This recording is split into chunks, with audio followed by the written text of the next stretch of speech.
And we are back with Resident Evil 2. Which part is this? And much to our dismay, we're sorry to say that Derek didn't make it.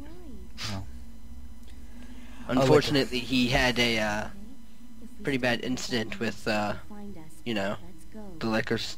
They decided that they liked him and his undercarriage. They thought he tasted like tacos. So, in honor of him, we're going to run away from every zombie we will see in this part. I hope. Yeah. I mean, I already recorded it, so if I don't run away, sucks to be you, Derek, but... Yeah, if I could do one thing now, it would be to ask that liquor, did he taste like Chihuahua meat? Did he? That's interesting, yeah. I would like to know as well. Okay, enough of that. Alright, so for the first time in this game, we're playing as Sherry. One of two occasions where you have to take care or take over this little fucking rat. She cannot defend herself, of course. She's the Ashley of this game. Interestingly enough, her appearances are completely pointless because they're all, I think, limited to about up to 5 rooms max. And also, I'd like to point out, hate to interrupt, but I'd like to point out that in the previous screen, because of the way she raised her hand up and the blood spewed out, it looked like she punched the dog. You seriously had to bring that up again, did you? Yes, I did. Okay.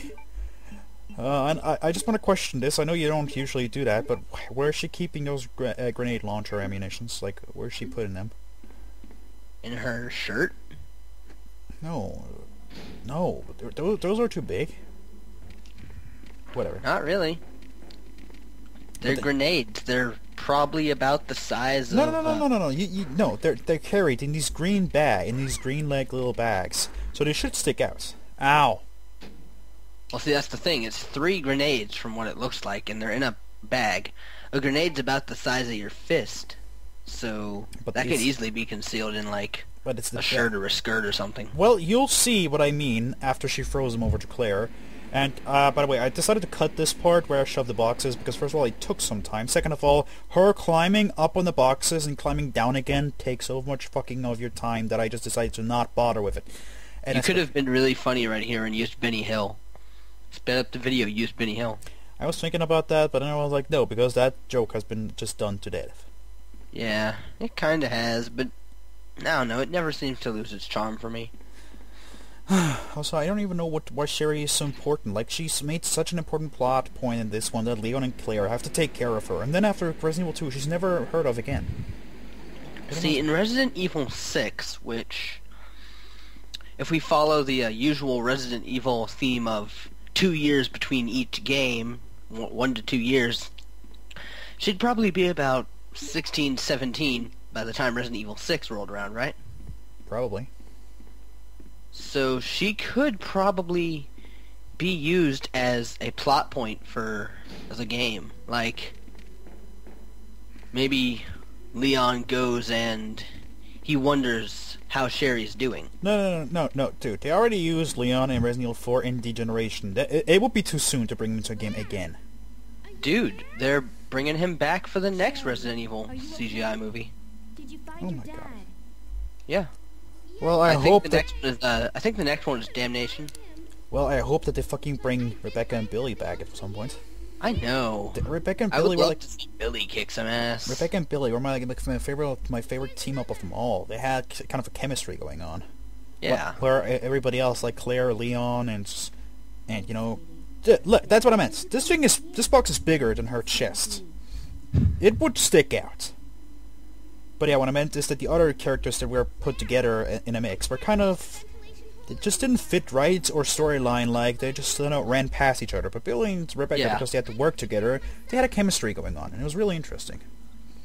Also, I read in a interview that my friend linked me to.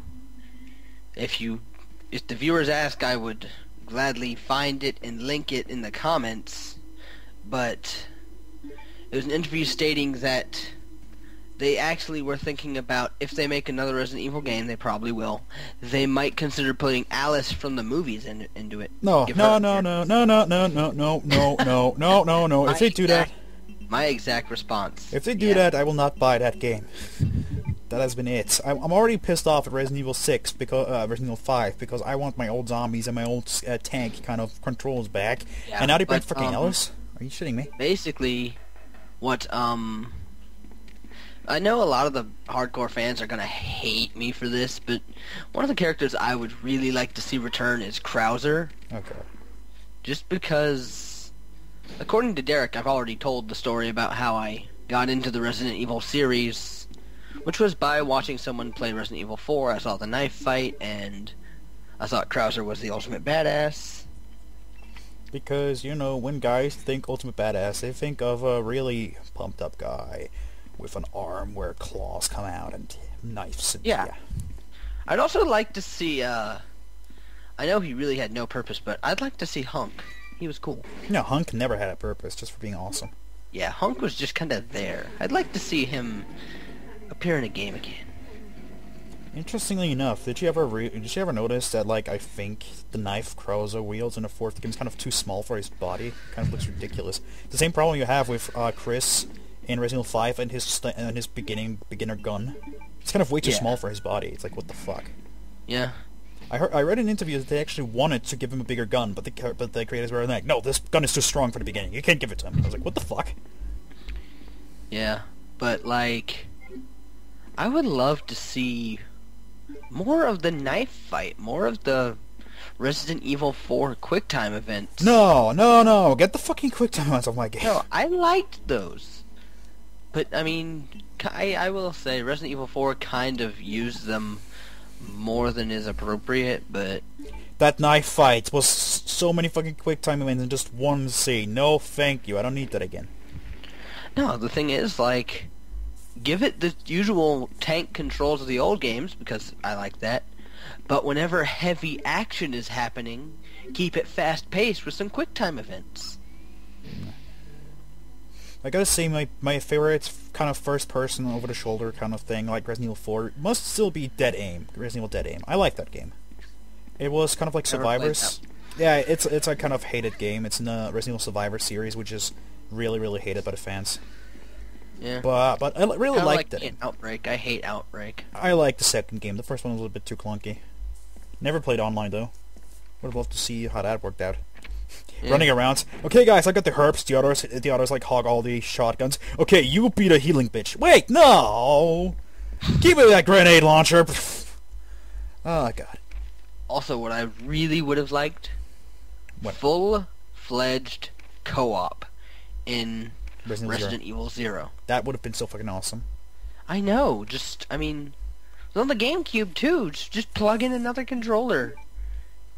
Let someone control Rebecca or Billy or whoever. Well, they did that in Resident Evil 5, but I still tell you, best thing fucking ever would be over the shoulder, this kind of gameplay, then put a co-op in there, and like have them either like on a split screen or online and over like a little everybody's own screen, and just have them go for a mansion or stuff like that where stuff happens. For example, also, which hardcore Resident Evil fans will hate me for, but Resident Evil 4, the first trailer where Leon was in that kind of foggy place with all the illusions coming up at him that kind of scared the shit out of him, that was awesome. I would have loved to see that instead of Resident Evil 4, how it ended. That would have been fucking amazing. Then they're crossing more into Silent Hills territory. I mean, yeah, I know, Leon already kind of looks like Harry Mason, so... And I gotta be, I don't know, biased, but I love Silent Hill, and I prefer Silent Hill over Resident Evil, so if they would have crossed Resident Evil with the actual horror atmosphere of Silent Hill, it would have been amazing. Yeah. There would have been no turning back. That would have just been playing this game hours upon hours. And I really would have loved to know what would have happened, since Leon in that game was also supposed to be infected, but with a real virus, not just with some plagas you could have just gotten out, but with a real virus! Not like that you can't get the virus out, as we can see at the end of this game. That's another thing. I wish they would implement, like in these games, like for example, you see Rebecca get bitten, she makes blood and, like she gets bitten, she gets scratched, she gets licked by the licker, she gets clawed. She makes regular blood and body contact with these things almost constantly. You know, you're just making it sound really perverted. I know. But I like that. She has bodily contact with these things almost constantly, so why doesn't she get infected? If the virus is so bad, why doesn't it infect her? Gameplay plot device. I don't know. Don't shoot him. Don't shoot. Oh, you shot him in the nuts. Look how they're bleeding. They didn't even care to explain why they don't get infected. That one annoys me the most. Yeah, I mean, at least Left 4 Dead, I mean, it may have been a bullshit reason, but hey, it was still a reason. Yeah, it was still a reason. Your genes won't let the virus, you carry the virus, but you don't evolve through it. So I was like, okay, that's a reason. Everybody in Left 4 Dead is now Alice. Nice. Thank you for just ruining this game for me. You're welcome. Oh, by the way, I'm cutting out later on how I get the lighter, because we need the lighter to finish this puzzle. Yeah. And I'm like, okay, what do I need to do? What do I need to do? Then I realized I do have to get the lighter, and I'm like, fuck. Yeah, you get it over here. Picture of a man, something is on the wheel, like the queen, the king, and the jack. So you gotta have 12, 13, and 11 pressing in that order. Just saying, for those of you who have never played this game, which is kind of awkward, since if you're a Resident Evil fan and you're watching this, you should have played this game since it came out in 1998. Huh.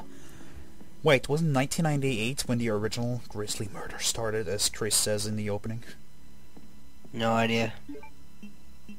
I don't know. But that is pretty funny. Oh god, I love how they pointed out that that Resident Evil 4 completely destroyed the entire storyline that happens that preceded it, and then they just were like, okay, now let's jump a few years ahead so we are in the same present day than the real world, so we can make it more scary and modernized. I mean, at times, sure, this format was good. I wish we'd see more of Resident Evil 3's city dwelling. That was awesome. I love Resident Evil 3 for that. But sometimes the mansion, the big building gameplay gets kind of old. Especially since you cannot tell me that Resident Evil 2 is not just Resident Evil 1 again, only with the texture pack being switched out. It's still the same kind of game. Yep. You play one guy, you play one girl, and you go through a mansion kind of setting, and then you go through an underground setting, and then you go through a laboratory setting. That's it. Yeah. At least, I like that Zero changed that up. Sure, you're in a mansion, but you start out on a train. I liked the train section. That was probably my favorite section of the game. Yeah, I wish they would have made the whole thing on a train. That would have been cool. But it would have been really hard to pull off, since the train is so much more. Yeah. I suppose. I'm now just waiting for a Resident Evil that plays on a plane. The plane on the size of what's it called? Flight Plan. You know that movie with Jodie Foster? Yeah. If they make Resident Evil take place on a plane of that size, that would be fucking awesome. Because actually, Resident Evil. What they need to do, dude. Imagine a giant naval carrier. Okay. A giant boat. No, dude. Resident Evil Dead Aim takes place on a ship in the ocean. Yeah. Resident Evil Dead Aim takes place on a luxury cruise thingy. Ooh. So we have a train. Yeah, fuck it. I'm gonna import Resident Evil Dead Aim. I'm just gonna let's play. Fuck that shit. I love Resident Evil Dead Aim. I want to have that game. It was probably the scariest game so far because really it has a scary atmosphere because the zombies don't fucking just jump at you. They hide in corners. They hide in rooms, and you have to go in there and then you have to go into the first person mode to actually shoot them. So that's something also, really awesome. By the way, I kind of lied. Resident Evil 4 was not my first introduction to the Resident Evil series. Which was?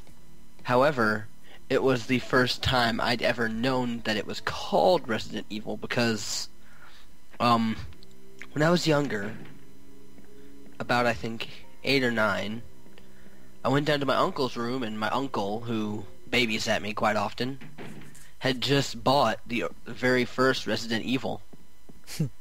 And so I was asking him, can I watch you play it? Can I watch you play it? And he was like, I don't know if you can handle it. It's pretty scary. Me and my 8-year-old self was like, I'm a big boy, I can take it.